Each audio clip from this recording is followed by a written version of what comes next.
Hello everyone, मैं हूं advocate Rahul Mishra. आज के वीडियो में आप सभी का स्वागत है। आज के वीडियो में मैं आप लोगों को बताऊंगा कि 376 के मैटर को और गंभीर करने की कैसे कोशिश करी जा रही है, कौन से सेक्शन लगाए जा रहे हैं जिससे एक लंबा समय आप जो है जेल में बिताएं अगर आप उस अपोजिट पार्टी की अनरीजनेबल डिमांड्स को, उसकी गैर जो जरूरी डिमांड्स है उनको फुलफिल अगर आप नहीं करते हैं, तो वो कौन कौन सी धाराएं ऐसी हैं जो 376 के साथ वो लगा रही हैं जिससे मामला एकदम संगीन और रंगीन बना रहे और आप जेल से बाहर आ ना सको।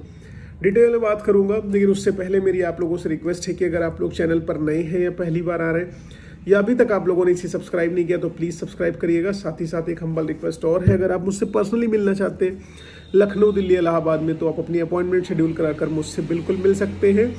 टेलीफोनिक कन्वर्सेशन कर सकते हैं, नंबर आपको डिस्क्रिप्शन में मिल जाएगा और फीस बिल्कुल उसके लिए एप्लीकेबल होगी। देखिए दोस्तों, 376 का ऐसा मैटर होता है, इतना गंभीर धारा है कि जैसे ही 376 की FIR लिखी जाती है, पुलिस किसी भी प्रकार की रियायत देने के मूड में आपको नहीं होती है, तुरंत गिरफ्तार करके जेल भेज देना चाहती है और अपना पीछा छुड़ा लेना चाहती है। पहली कंडीशन, जहां पर रियल में अपराध हुआ है वहां पर गिरफ्तारी होनी बहुत ज़रूरी है और ऐसे व्यक्ति को जेल भेजना भी ज़रूरी है।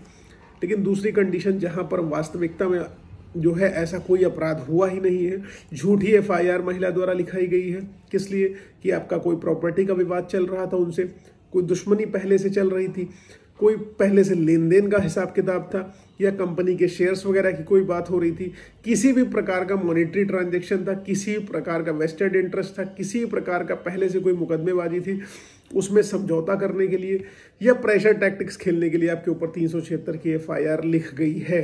तो ऐसी कंडीशन में मैं हर बार कहता हूं कि आपको डेफिनेटली FIR क्वेश्चन के लिए जाना चाहिए। जो भी आपके ट्रांजैक्शन की रिपोर्ट हो, ट्रांजैक्शन लगा लेते हुए पुराने पेपर्स हो, उसके खिलाफ कोई आपने मुकदमा लिखा रखा हो या उसने आपके खिलाफ कोई मुकदमा लिखा रखा हो, जहां पर डिग्री आपके फेवर में हो रही हो, वो सारे कागज इकट्ठा करिए। सारे कागज इकट्ठा करते हुए FIR क्वेश्चन में ऑनरेबल कोर्ट जाइए, अरेस्ट स्टे लीजिए और रिलैक्स होकर बैठ जाइए।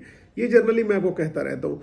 लेकिन देखिए, आज जो मैं बता रहा हूँ कि आप एक चीज़ ये ध्यान रखिएगा कि 376 के FIR को स्ट्रांग बनाने के लिए और मजबूत करने के लिए, ताकि पुलिस पर प्रेशर क्रिएट हो सके, कौन कौन सी धाराएं लग रही हैं। सबसे पहले 313 लगाई जा रही है, टर्मिनेशन ऑफ प्रेगनेंसी, किसी महिला के गर्भ को नष्ट करने का धारा।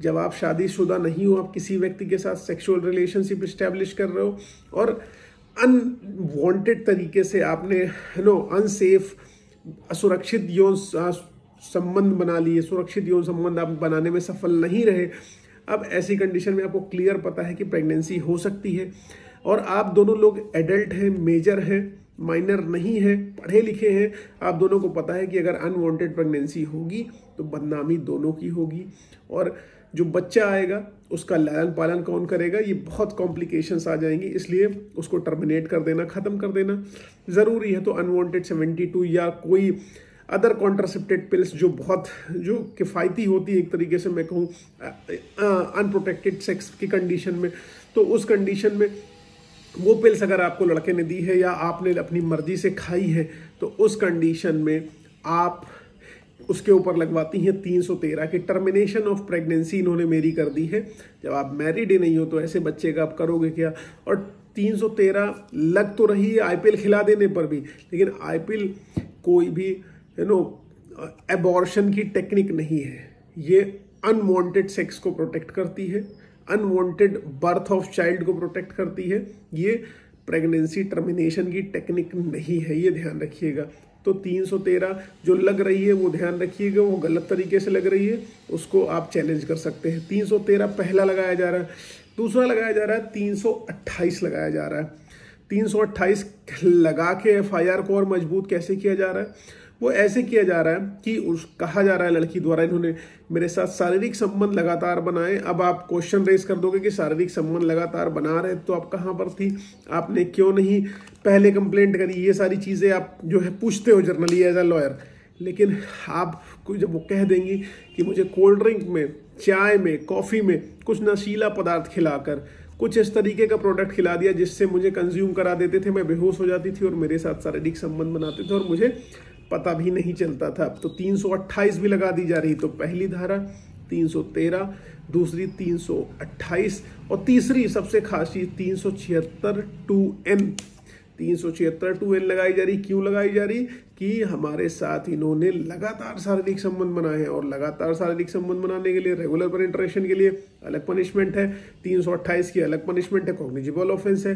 313 की अलग पनिशमेंट है।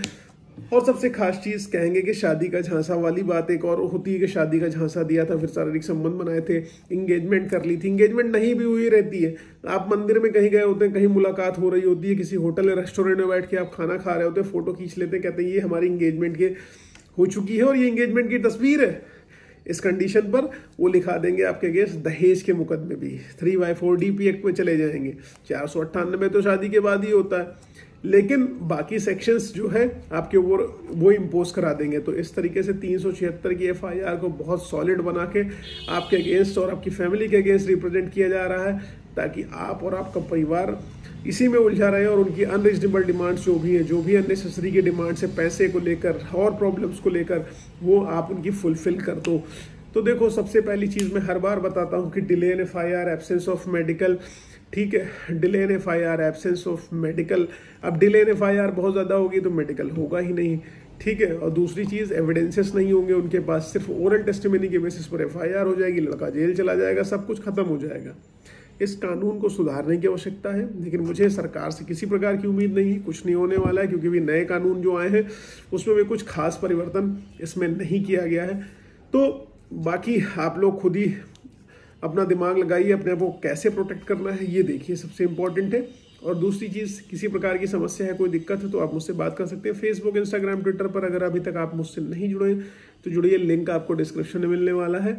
कोई समस्या हो तो बिल्कुल बात कर सकते हैं, हम लोग बैठे हुए हैं आपकी मदद के लिए, पूरी जानकारी दी जाएगी आपको। चलिए, वीडियोस को मैं ख़त्म करता हूँ, यहीं पर वाइंड अप करता हूँ, क्योंकि तबीयत नहीं सही है, बोलने में इशू है, और 10-15 दिनों बाद मैं खुद वीडियो बना रहा हूँ, क्योंकि मैं खुद बुखार से बहुत ज़्यादा पीड़ित था। उसके लिए मैं क्षमा प्रार्थी हूँ आप लोगों से। धन्यवाद, थैंक यू सो मच, जय हिंद।